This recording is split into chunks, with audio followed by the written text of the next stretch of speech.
The Minister of the Department of Employment and Labour has announced an upward adjustment of the national minimum wage rates for 2025 from R27.58 to R28.79 for each ordinary hour worked. South Africa introduced the implementation of the National Minimum Wage Act in 2019. Now, in terms of the policy instrument, this obligates employers to pay workers a minimum amount per hour. For reaction to the adjustment in the rate, I'm joined by Labour Analyst John Botha. Good evening, John. Thank you very much for joining us on The Full View. You wrote a very interesting piece reacting to the adjustments. Firstly, your reaction. I think it's a very modest increase. It reflects the difficulties that we're facing with an economy that is fairly stagnant. And of course, the employment-economic relationship is a tight one.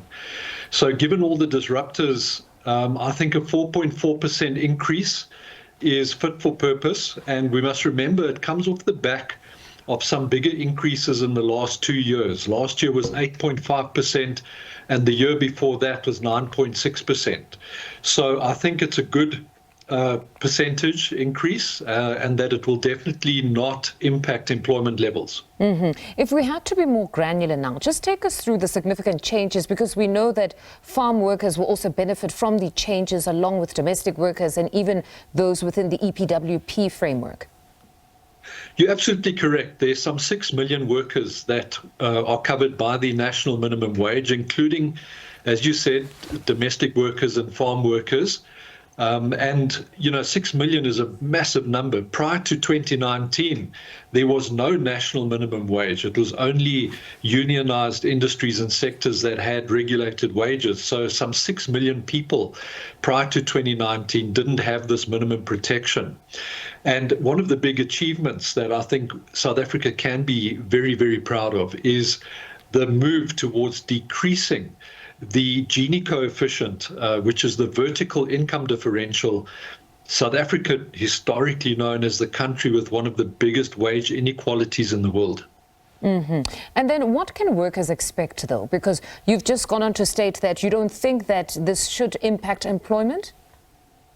Well, it shouldn't cause unemployment. And a 4.4% increase, bigger drivers of unemployment and threats to jobs, would be things such as automation, artificial intelligence, the influx, for example, of Chinese vehicles into our markets, and the big restructuring that's taking place, as well as geopolitical issues. So the national minimum wage increase at 4.4% is not going to prejudice the labour market from an employment point of view. There are much bigger concerns in that regard. So what workers can expect is from the 1st of March, that the national minimum wage will increase to R28.79, as you put it. And of course, all employers need to comply with that. Now, in as much as you say that it won't affect unemployment or increase the unemployment levels, among the challenges you write about are the regional disparities. Just talk us through the differentiated rates.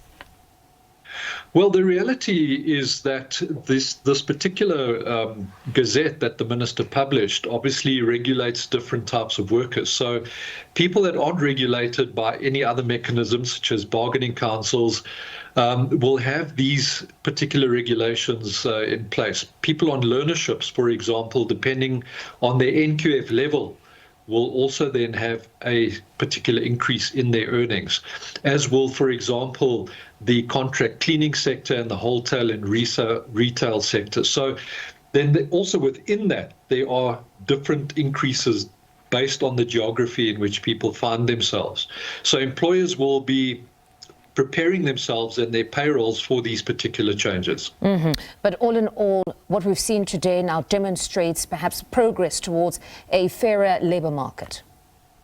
It definitely does. And, the South African government, through the Minister of Labour, has systematically over the last decade introduced equal pay for work of equal value, also addressing race and gender-based disparities. They've introduced the new Companies Act in terms of the amendments to the Act, which requires much heightened disclosure of the earnings of the top and the lower earners in organizations. So there's definitely a social dialogue that is taking place and will continue to take place to try and mitigate against the massive inequalities that perpetuate the evils that we face in many respects. So it's a positive move. I think 4.4% is economically acceptable. And off the back of that, our employees also obviously need to keep up with inflation, which was running at 2.9% in November last year. So the National Minimum Wage Commission, they use the November CPI at 2.9%.